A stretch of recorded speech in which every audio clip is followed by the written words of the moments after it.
సే అలాగే ఆ త్రిషాన్ ఆ తల్లి ఆ కొడుకుని ఎంతో కొంత గాలి అందాలన్న ఉద్దేశంతో తన చెస్ట్కి గట్టిగా హత్తుకొని ఆ వాల్ సైడ్ పెట్టింది. ఎంతో కొంత గాలి అంది నా కొడుకైనా బ్రతకాలి అన్న చిన్న ఆశతోని తను ఎంతో తాపత్రయపడి ఆ పని చేసినా కూడా ఏమాత్రం అంటే దానివల్ల తన కొడుకు ప్రాణాలని కూడా కాపాడలేని పరిస్థితి. ఆ బోటు ఒక్కసారిగా ఫ్లిప్ అయిపోయింది. దానికి సంబంధించిన విజువల్స్ మనం చూస్తున్నాం. సో ఎక్కడో ఢిల్లీ నుంచి తల్లి తండ్రి కొడుకు కూతురు నలుగురు వచ్చారు. ఒక ఎక్స్కర్షన్ లాగా వెళ్ళారు. కానీ అక్కడ ఒక్కసారిగా ఇలాంటి విషాద ఘటన చోటు చేసుకున్న తర్వాత ఆ తండ్రి ఏమంటున్నాడంటే, ఆ ప్రదీప్ మాసే అనే వ్యక్తి ఏం చెప్తున్నాడంటే చాలా క్లియర్గా ఆ బోటు నిర్వహించే ఆ నిర్వాహకులు కానీ ఆ బోట్లో ఉన్న వ్యక్తులు కానీ లైఫ్ జాకెట్స్ని అందుబాటులో ఉంచలేదు. యాక్సెస్ లేని చోట వాటిని దాచిపెట్టారు. క్షణాల్లో నీళ్ళు వచ్చే సమయంలో నా ఫ్యామిలీ మెంబర్స్కి నేను ఆ జాకెట్ ఇవ్వలేని పరిస్థితి ఉండే. ఆ జాకెట్ అందరికీ అందలేదు అంటూ కూడా ఆ ప్రదీప్ మాసే చెప్పుకొస్తున్నాడు. మరోపక్కన ఆ తల్లి ఆ కొడుకు వారిద్దరూ ఆ కింద ఆ బోట్లోని కింది భాగం మనం చూడొచ్చు.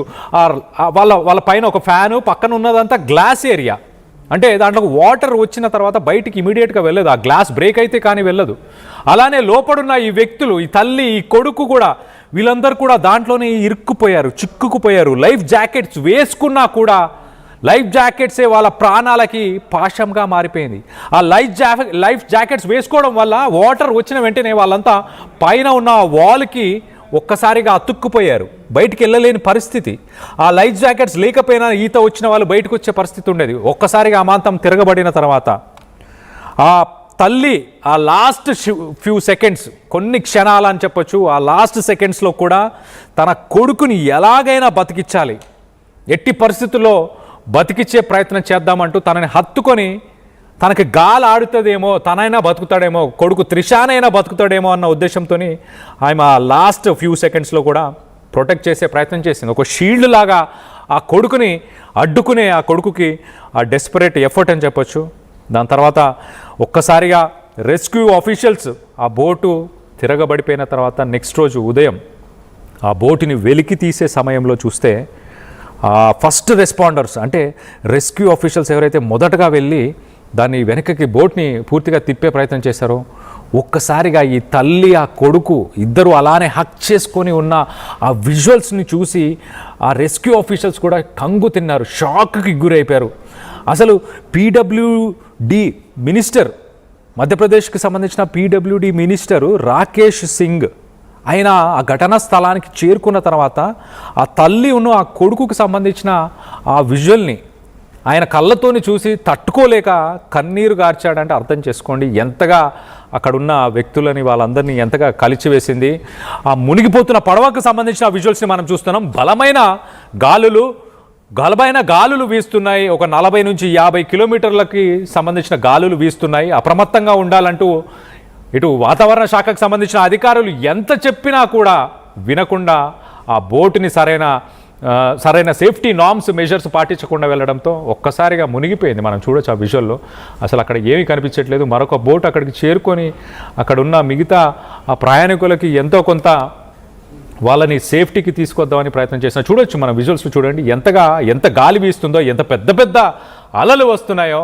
అంత రిస్క్ ఉన్నా కూడా మరి ఆ బోటుని ఎందుకు తీసుకెళ్లారు? మొత్తం మీద ఒక విషాద సంఘటన అని చెప్పొచ్చు. ఆ తల్లి అలాగే ఆ కొడుకుకి సంబంధించిన విజువల్స్, ఆ ఫొటోస్ ప్రస్తుతానికి సోషల్ మీడియా మాధ్యమంలో కానీ అలాగే మధ్యప్రదేశ్ నుంచి ఢిల్లీ నుంచి ఆ ఫ్యామిలీ ఒక గృహప్రవేశానికి అక్కడికి చేరుకున్న తర్వాత ఒక ఎక్స్కర్షన్ కోసం వెళ్ళి ఇప్పుడు నలుగురుగా వెళ్ళిన ఆ బోట్లోకి నలుగురుగా వెళ్ళారు. మొత్తంగా తల్లి తండ్రి కొడుకు కూతురు, వెనకకి మాత్రం తండ్రి కూతురు మాత్రమే, వారిద్దరు మాత్రమే వెనకకి రావడం జరిగింది. మొత్తం మీద ఆ తండ్రి చాలా క్లియర్గా చెప్తున్నాడు. ప్రదీప్ ఒక స్టేట్మెంట్లో ఆయన చాలా క్లియర్గా ఈ ట్రాజడీ జరగడానికి చాలా నెగ్లిజెన్స్ ఉంది, అధికారుల తరఫున చాలా నెగ్లిజెన్స్ ఉంది. లైఫ్ జాకెట్స్ ఏవైతే ఉన్నాయో అవన్నీ యాక్సెస్ లేని ఏరియా, అసలు మేము అందుబాటులో లేకుండా ఆ లైఫ్ జాకెట్స్ని పెట్టారు.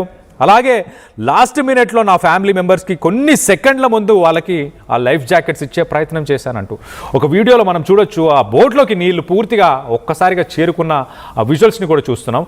చుట్టూరా గ్లాస్ ఉన్న సమయంలో లైఫ్ జాకెట్స్ వేసుకున్న వాళ్ళని ఇమీడియట్గా వాటర్లోకి పంపించే ప్రయత్నం చేయాల్సింది పోయి అందులోనే కూర్చోపెట్టి ఉండడం కూడా ఒక రిస్క్ ఫ్యాక్టర్ అని చెప్పొచ్చు. దానివల్లే ఎక్కువ మంది చనిపోయారని కూడా అనుకోవచ్చు. ఎందుకంటే పూర్తిగా ఒక బోన్లో ఒక దాంట్లో ఇరుక్కుపోయినట్టే, ఇంకా వాటర్తో పాటు ఇరుక్కుపోయినాక ఇంకా బయటకు వచ్చే అవకాశం ఉండదు. కారు కూడా ఎప్పుడైనా మనం చూస్తే కార్ గ్లాసెస్ క్లోజ్ చేసి పూర్తిగా ఉన్నప్పుడు మనం ఏ కాలువలో కానీ ఏ చెరువులో కానీ పడిపోతే ప్రాణాలు బతికే అవకాశం ఉండదు. ఇప్పుడు అలాంటి పరిస్థితే వీళ్ళందరూ కూడా చుట్టూ గ్లాస్ విండోస్ అవన్నీ ఉండడం, క్షణాల్లోనే ఆ వాటర్ అంతా కూడా బోట్లోకి వచ్చేసాయి. మిగతా బోట్ ఇంకొక బోట్ అక్కడికి వెళ్ళి వాళ్ళని హెల్ప్ చేయాలని ఎంతో ట్రై చేసినా ఎంత పెద్ద అలలు వస్తున్నాయో చూడండి. ఆ డ్యామ్కి సంబంధించి అలలు 40 నుంచి 50 కిలోమీటర్లు వేగంతో వీస్తున్న గాలులకి ఒక్కసారిగా బోట్ ఫ్లిప్ అయిపోయిందంటేనే అర్థం చేసుకోవచ్చు ఎంత స్ట్రాంగ్ విండ్స్ ఉన్నాయో. మరి అధికారుల నిర్లక్ష్యం అని చెప్పాలా, ఎవరిని దీంట్లో బాధ్యులుగా ఎవరిని పెట్టాలి? ఒక మినిస్టర్ కానీ రెస్క్యూ ఆఫీషియల్స్ కానీ వీళ్ళందరూ అక్కడికి వెళ్ళి నెక్స్ట్ రోజు ఆ బోట్ని తిరగవేసి ఎవరున్నారు దీంట్లో, ఇంకెవరైనా ఉన్నారా అని చూస్తే ఆ తల్లి ఆ కొడుకు ఇద్దరు ఒకరినొకరు అలా హత్తుకొని ఉన్న ఆ విజువల్స్ని చూసి ఆ రెస్క్యూ ఆఫీషియల్స్, ఆ మినిస్టర్ కానీ అక్కడ ఉన్న వ్యక్తులందరూ కూడా అసలు శోక సంద్రంలో మునిగిపోయారంటే అర్థం చేసుకోండి.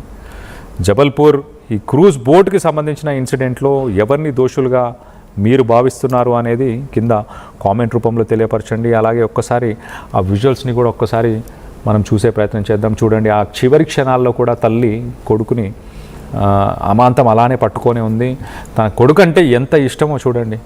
తనకు కూతురు సియా అని తనకు కూతురు కూడా ఉంది, కానీ ఆ కొడుకుని మాత్రం అస్సలు విడిచిపెట్టలేదు. ఆ ట్రిప్ అంతా కూడా జాగ్రత్తగా తనని పట్టుకునే ప్రయత్నం చేసింది.